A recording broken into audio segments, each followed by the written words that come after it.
மாணவர்கள் எவரும் போதைக்கு அடிமையாகாதீர்கள். அடிமையானவர்கள் மீண்டதாக சரித்திரமில்லை. எனவே உங்களையும் சமூகத்தையும் பாதுகாத்துக் கொள்ளுங்கள். உங்கள் நலன் கருதி கல்வி டிவி. அனைத்து மாணவர்களுக்கும் காலை வணக்கங்கள். தூது என்று சொல்லப்படுவதில் தத்தை விடு தூது என்று சொல்லப்படுகின்ற ஒரு பிரதானமான இலக்கியமானது தரப்படுகின்றது. இந்த தத்தை விடு தூது என்று சொல்லப்படுகிற இலக்கியம், அதாவது தமிழில் உள்ள 96 வகையான சிற்றிலக்கிய வகைப்பாடுகளை ஒன்றாக அமைவது என்னவாக இருக்கும் என்றால் தூதாக இருக்கும். ஆரம்ப காலத்தில், சங்க காலத்தில் தலைவன் தலைவியருக்கு இடையிலான காதல் செய்திகளை பரிமாறுவதற்கு தூது அனுப்பப்படுகின்ற அந்த முறைமை என்ன சிறண்டாக காணப்பட்டு உள்ளது. பிற்பட்ட காலத்திலே அந்த நலவன்பாண்டு சொல்லப்படுகிற இலக்கியத்திலே நலனுக்கும் தமயந்திக்கும் இடையிலான காதலுக்கான விடயங்களை என்ன செய்கிறாண்டால், அதாவது அன்னம் தூதாக அனுப்பப்பட்டிருக்கிறது.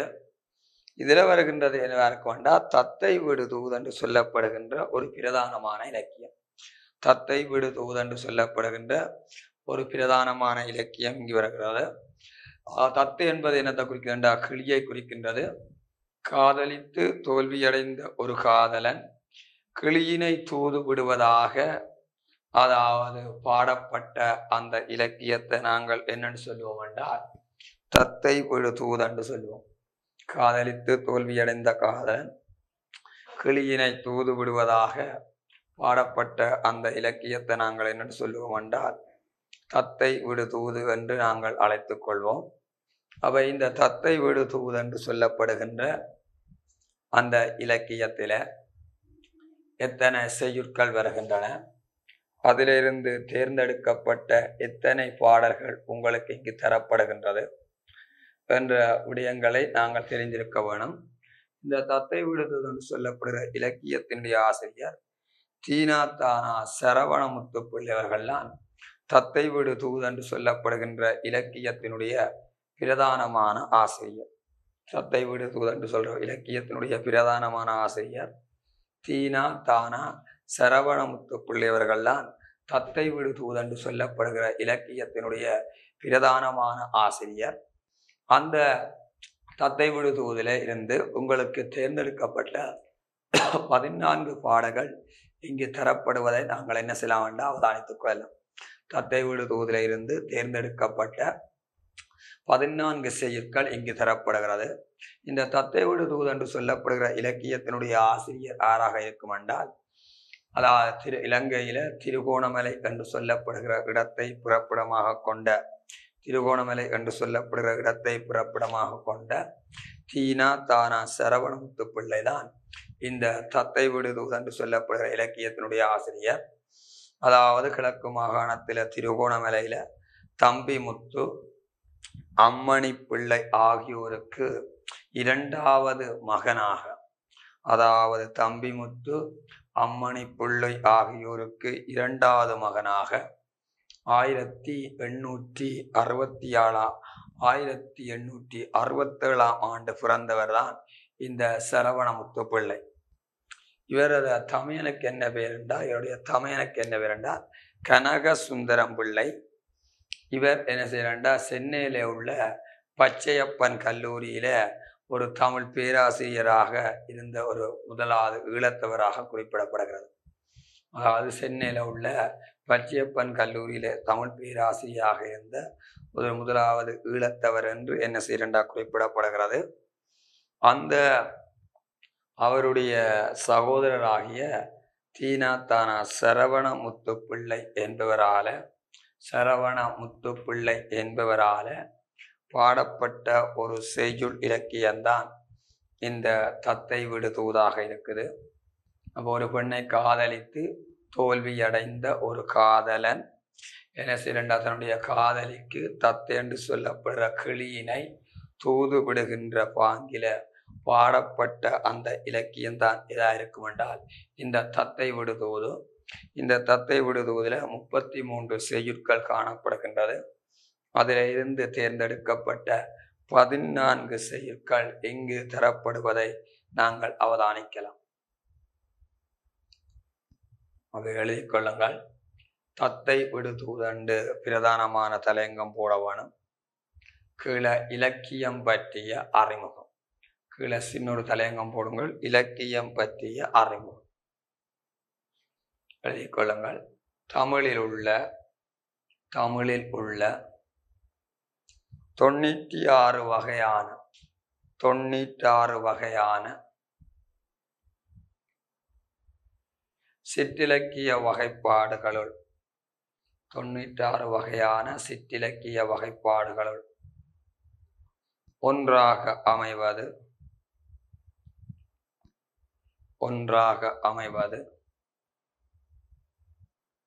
தூது ஆகும்.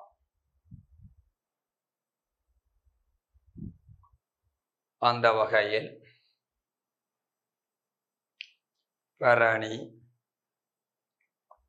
உலா, பரணி உலா பிள்ளைத்தமிழ்,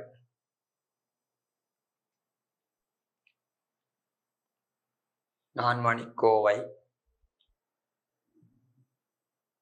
மும்மணிக்கோவை, பதிகம், அந்தாதி, மடல், தூது என்ற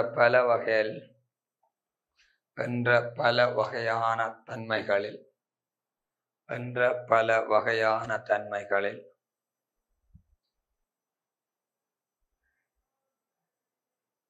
பிரபந்த வகைகள் அமைந்திருப்பதை அவதானிக்கலாம்.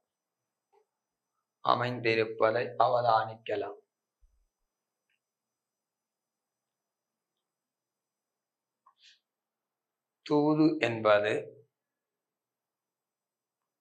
சங்க காலத்தில் இருந்தே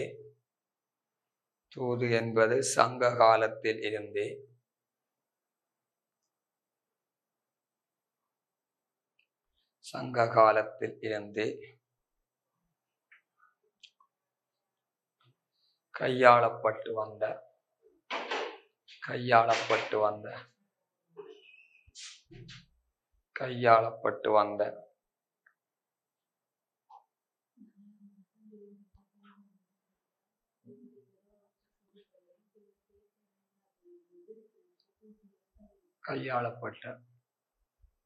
ஒரு வகை ஆக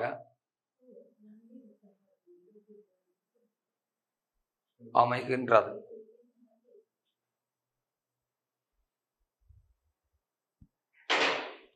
அந்த வகையில்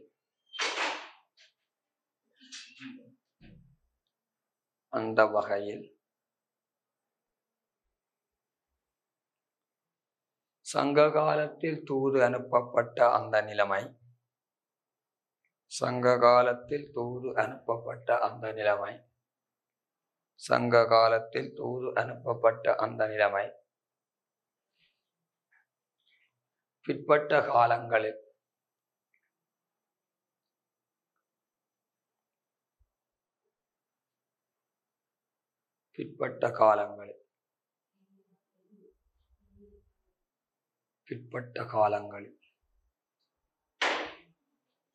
பிற்பட்ட காலங்களில்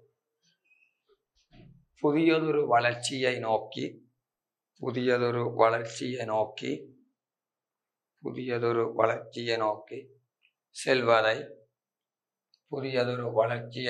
செல்வதை அவதானிக்கலாம்.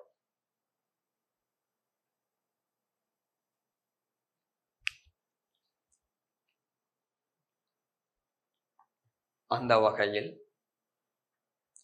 நளவன்பா என்ற சிற்றிலக்கியத்தை எடுத்துக்கொண்டால்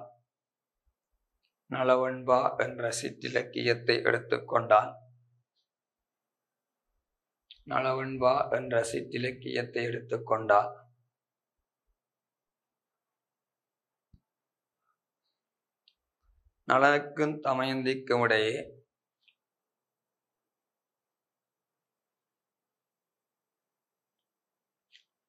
காதல் செய்திகளை பரிமாறுவதற்காக கிளி என்ற பொருளும் கிளி என்ற பொருளும், கிளியில அன்னம் என்ற பொருளும், அன்னம் என்ற பொருளும் பயன்படுத்தப்பட்டுள்ளதை அவதானிக்கலாம்.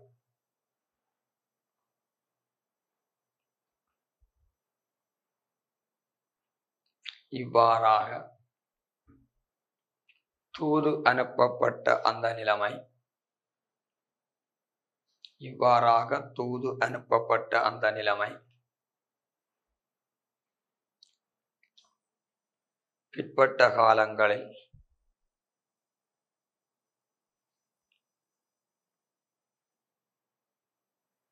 தனி ஒரு இலக்கியமாக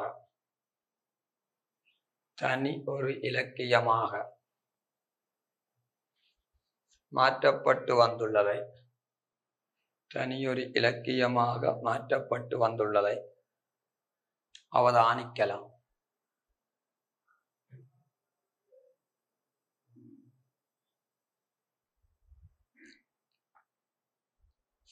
தத்தை விடு தூதென்ற இலக்கியமானது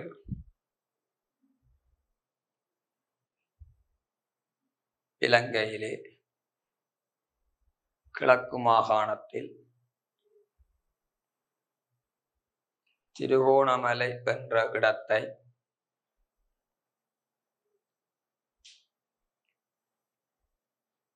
பிறப்பிடமாக கொண்ட தீனாத்தானா சரவணமுத்து பிள்ளை என்பவரால்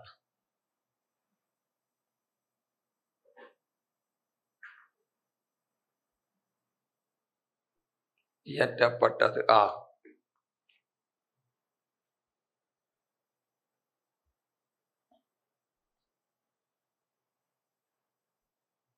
இவரால் வேறு சில செய்யுள் இலக்கியங்களும் இயற்றப்பட்டுள்ளதை அவதானித்துக் கொள்ளலாம்.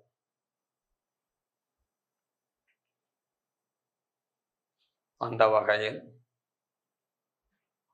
முத்துக்குமார சுவாமி இரட்டை மணிமாலை, முத்துக்குமார சுவாமி இரட்டை மணிமாலை,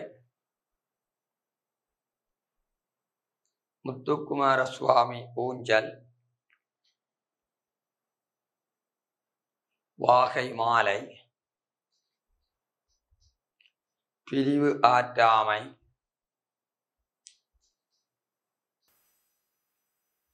சரமகவி, காதல் ஆற்றாமை ஆகிய செய்யுள் இலக்கியங்களும்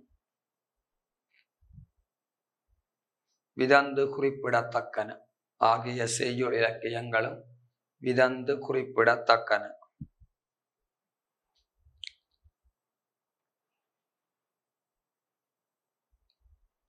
தத்தை விடுதூது என்ற செய்யுள் இலக்கியமானது, தத்தை விடுதூது என்ற செய்யுள் இலக்கியமானது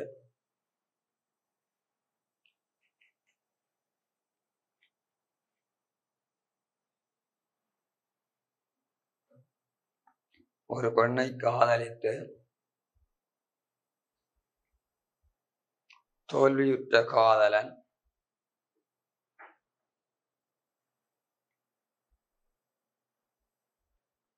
மனம் உடைந்து போன நிலையில்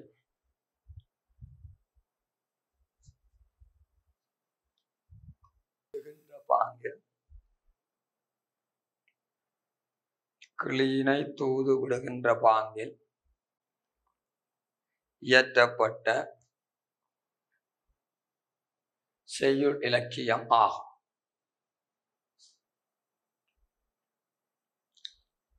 இச்செய்யுள் இலக்கியத்தில்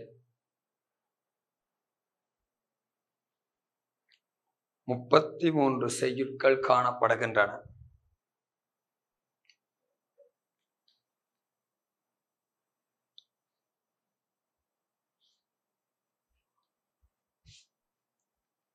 அதிலிருந்து தேர்ந்தெடுக்கப்பட்ட 14 செய்யுட்கள்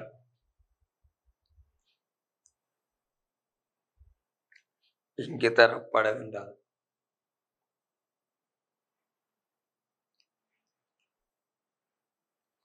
இச்செய்யுளில்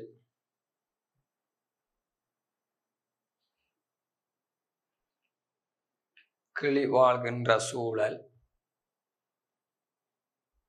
கிளி வாழ்கின்ற சூழல்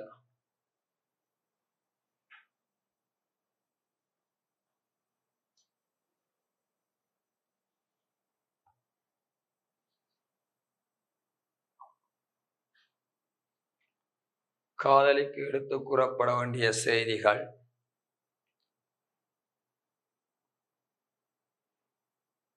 காதலிக்கு எடுத்து கூறப்பட வேண்டிய செய்திகள், பெண் அடிமைத்தனங்கள்,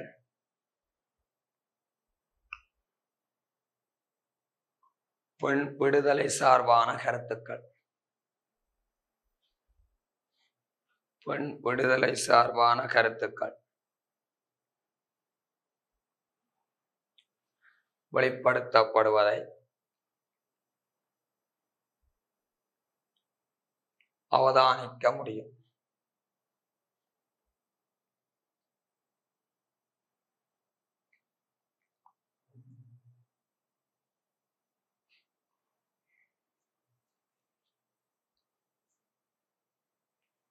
இத்தத்தை விடுதோதிலே வருகின்ற பாடல்களில் காதலின் உடைய அழகு நலன்கள் பற்றிய கருத்தும், அழகு நலன்கள் பற்றிய கருத்தும் வெளிப்படுத்தப்படுவதை அவதானிக்க கூடியதாக உள்ளது.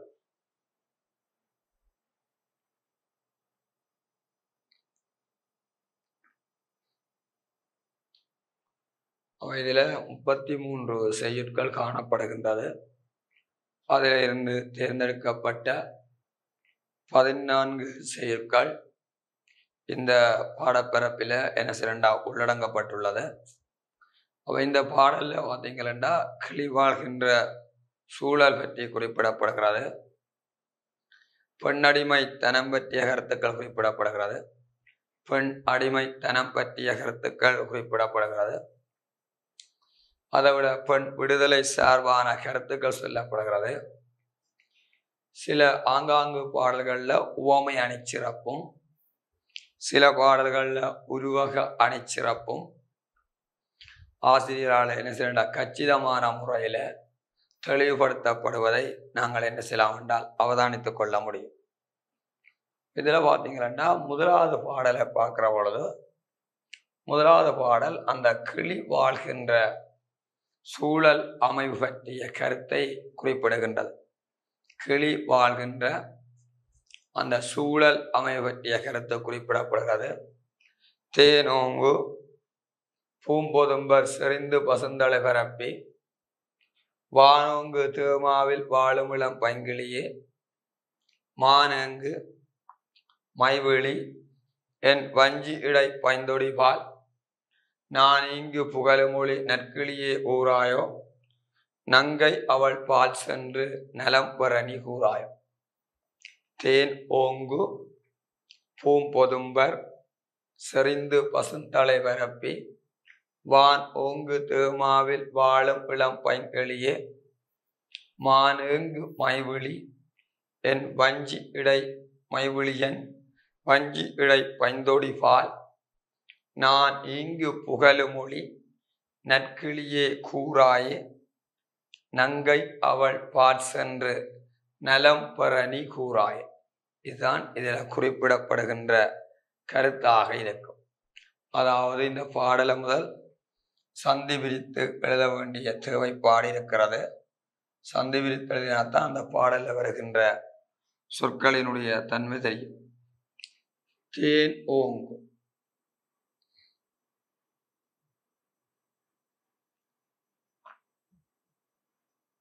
தேன் ஓங்கு பூம் பொதும்பர்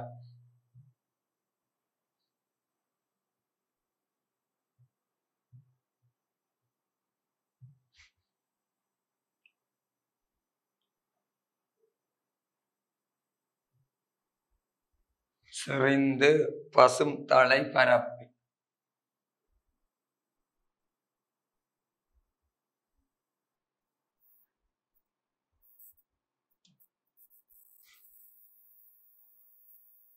பசுந்தலை பரப்பி வான் ஓங்கு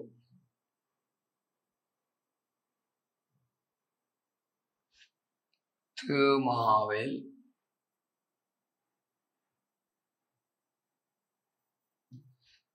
வானோங்கு தேமாவில் வாழும்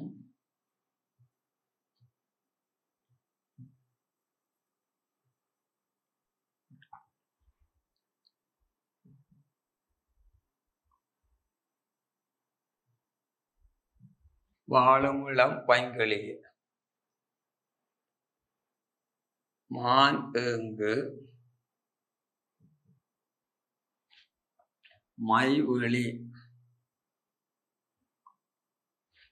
என்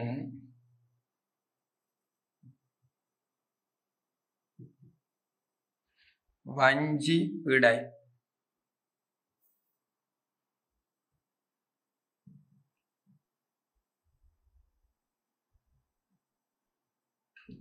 பைந்தொடி வால்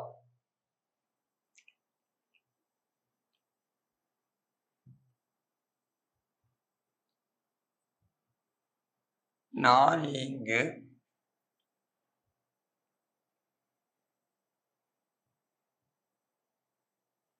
புகழுமொழி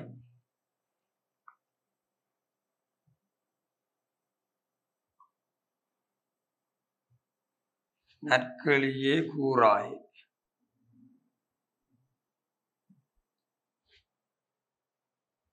நங்கை அவள்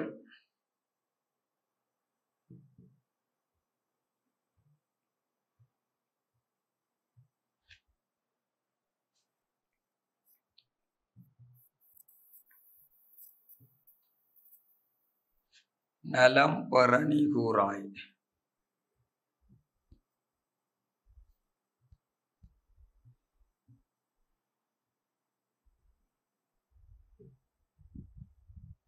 இப்படி வரும். தேனோங்கு பூம்பதும்பர் செறிந்து பசுந்தலை பரப்பி வானோங்கு தேமாவில் வாழும் இளம் பைங்கிளியே மான் ஏங்கு மைவிழி என் வஞ்சி இடை பைந்தொடிவார் நான் இங்கு புகழுமொழி நற்கிளியே கூறாயே நங்கை அவள் பால் சென்று நலம் பெறனி கூறாய். இதுதான் இந்த பாடலுக்கான என்னவாயிருக்கும் என்றால் சந்தி பிரிப்பு என்று சொல்லப்படுகின்ற சேர்த்தெழுதப்பட்ட அந்த சொற்களை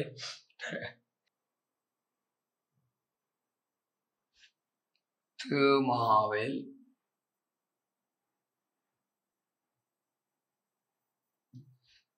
வானோங்கு தேமாவில் வாழும்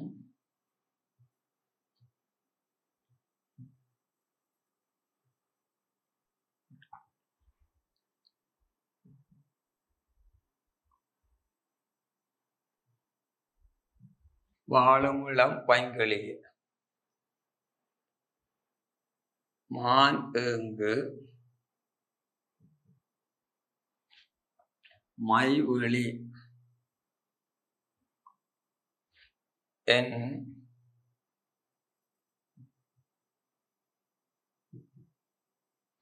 வஞ்சி விடை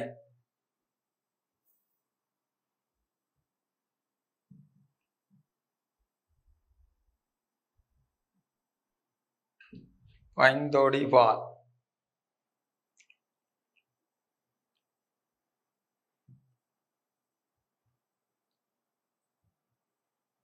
நான் இங்கு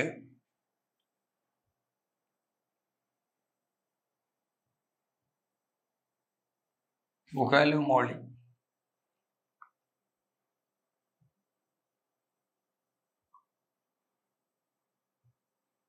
நற்கிளியே கூறாய்.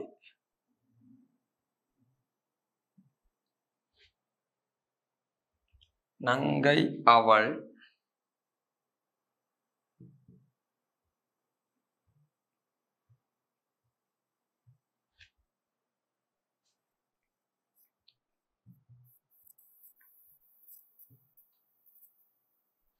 நலம் பரணி கூறாய்.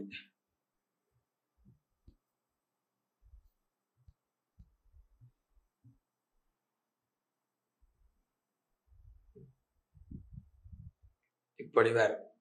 தேனோங்கு பூம்பதும்பர் செறிந்து பசுந்தலை பரப்பே வானோங்கு தேமாவில் வாழும் இளம் பைங்கிளியே மான் ஈங்கு மைவிழி என் வஞ்சி இடை பைந்தொடிவார் நான் இங்கு புகழுமொழி நற்கிளியே கூறாயே நங்கை அவள் பால் சென்று நலம் பெறனி கூறாய். இதுதான் இந்த பாடலுக்கான என்னவாயிருக்கும் என்றால் சந்தி பிரிப்பு என்று சொல்லப்படுகின்ற சேர்த்தெழுதப்பட்ட அந்த சொற்களை பிரித்தெழுதுகின்ற என்று சொல்லப்படுகின்ற விடயம். இனி போட வேண்டியது பதவுரை. பதவுரையில உண்டு தேனோங்கு பூம்பொதும்பர் செறிந்து பசுந்தலை பரப்பி.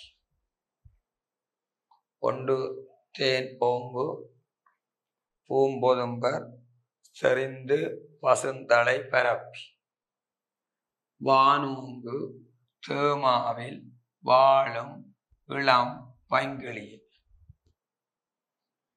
மான் ஏங்கு மைவிழி என் வஞ்சி இடை பைந்தொடிவா நான் இங்கு புகழுமொழி நற்கிளியே கூறாயோ நங்கை அவள் பால் சென்று நலம் பெறனி கூறாய். இப்படி என்ன செய்வென்றால் இந்த பாடலின் எது வரும் என்றால் பதவுரை வரும். இந்த பதவுரையை பார்க்கின்ற பொழுது அடுத்தபடியாக எதாக இருக்கும் என்றால் அந்த பாடலுக்கான பதவுரை அனைத்தையும் சேர்க்கின்ற பொழுது அந்த பாடலுக்கான பொருள் வரும். அந்த பொருளை அடுத்த வகுப்பு என்ன செய்யலாம் என்றால் அவதானித்துக் கொள்ளலாம். இன்று இவ்வளவு பகுதியுடனும் இந்த வகுப்பை பூர்ணப்படுத்துகிறேன். நன்றி, வணக்கம். கல்வி டிவியில் புத்தம்புது நிகழ்ச்சிகளை உடனுக்குடன் பார்த்து மகிழ எமது ஃபேஸ்புக் மற்றும் யூடியூப் பக்கத்தை லைக் செய்யுங்கள்.